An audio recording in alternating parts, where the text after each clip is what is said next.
নমস্কার, রিমস রসুয়ে সবাইকে স্বাগত জানাই। আজ বানাবো সম্পূর্ণ নিরামিষভাবে পাঁপড়ের ঝাল।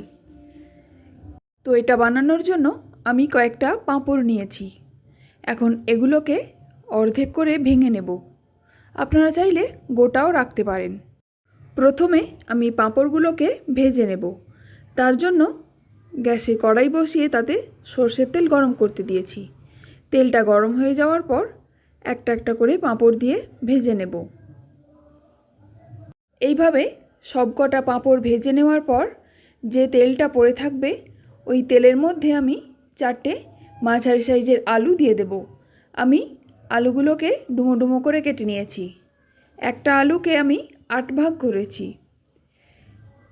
আলুগুলো কিছুক্ষণ ভেজে নেওয়ার পর এর মধ্যে অল্প নুন দিয়ে দেব। তারপর আরও কিছুক্ষণ ভেজে নেব। আলুগুলো ভালোভাবে ভাজা হয়ে যাওয়ার পর এবার তুলে নেব। আলু তুলে নেওয়ার পর কিছুটা তেল ছিল, তারপর আরও একটু তেল দিয়েছি। ওই তেলের মধ্যে 2টো তেজপাতা, অল্প একটু জিরে আর হিং ফোড়ন দিয়ে দেব। ফোড়নটা একটু নাড়াচাড়া করে নিয়ে এর মধ্যে আমি 1/2 ইঞ্চি আদা, একটা বড় সাইজের টমেটো আর কাঁচা লঙ্কা একসঙ্গে পেস্ট করে রেখেছিলাম সেটা দিয়ে দেব। তারপর মিক্সির জারটা ধুয়ে অল্প জল দিয়ে দিয়েছি। এখন এটাকে ভালো করে কষিয়ে নেব যতক্ষণ না আদা আর টমেটোর কাঁচা গন্ধটা চলে যায়। মশলা কষাতে কষাতে এবার এর মধ্যে দিয়ে দেব 1/2 চা চামচ হলুদ গুঁড়ো, 1/2 চা চামচ কাশ্মীরি লঙ্কার গুঁড়ো, 1 চা চামচ জিরে গুঁড়ো, 1 চা চামচ ধনে গুঁড়ো আর পরিমাণ মতো নুন। তারপর মশলাটা আরও কিছুক্ষণ কষিয়ে নেব। মশলা কষাতে কষাতে যখন তেল ছেড়ে আসবে তখন এর মধ্যে দিয়ে দেব আগে থেকে ভেজে রাখা আলু। আলুটা দেওয়ার পর মশলার সঙ্গে আরও 2 মিনিট মতো কষিয়ে নেব। 2 মিনিট পর আলু সিদ্ধ হওয়ার জন্য জল দিয়ে দেব। আমি এখানে গরম জল দিয়েছি আর জলটা একটু বেশি পরিমাণেই দিয়েছি, না হলে পাঁপড়গুলো দেওয়ার পর জলটা একদম শুকিয়ে যাবে। একটু নেড়ে চেড়ে ভালো করে মিশিয়ে নেওয়ার পর গ্যাসের ফ্লেমটা একদম লোতে করে দেব।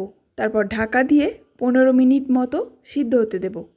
15 মিনিট পর ঢাকনাটা খুলে দেখে নেব যে আলুগুলো সিদ্ধ হয়েছে কিনা। আলু সিদ্ধ হয়ে গেছে। এবার এর মধ্যে দিয়ে দেব 1/2 চা চামচ মতো গরম মশলার গুঁড়ো আর ঘি। তারপর আবারও খুব ভালোভাবে মিশিয়ে নেব। নেড়ে চেড়ে ভালো করে মিশিয়ে নেওয়ার পর এবার এর মধ্যে ভেজে রাখা পাঁপড়গুলো দিয়ে দেব। তারপর ঢাকা দিয়ে গ্যাসের ফ্লেমটাকে বন্ধ করে দেব। এইভাবে গ্যাসের ফ্লেম বন্ধ করে ঢাকা দিয়ে 5 মিনিট রাখলেই পাঁপড়গুলো নরম হয়ে যাবে। পাঁপড়গুলো দেওয়ার পর যদি ফোটানো হয় তাহলে তরকারির জুসটা সব শুকনো হয়ে যাবে আর খেতে অতটা ভালো লাগবে না। 5 মিনিট পর ঢাকনাটা খুলে একবার তরকারির সঙ্গে ভালো করে মিশিয়ে নেব। তারপর আরও 5 মিনিট ঢাকা দিয়ে রেখে দেব। 5 মিনিট পর সার্ভ করে দেব। তৈরি হয়ে গেল পাঁপড়ের ঝাল। নিরামিষ দিনে ভাত অথবা রুটির সঙ্গে এইভাবে বানিয়ে ফেলুন। রেসিপিটা যদি ভালো লেগে থাকে তাহলে প্লিজ একটা লাইক, শেয়ার আর সাবস্ক্রাইব করে দেবেন। শেষ পর্যন্ত ভিডিওটি দেখার জন্য অসংখ্য ধন্যবাদ।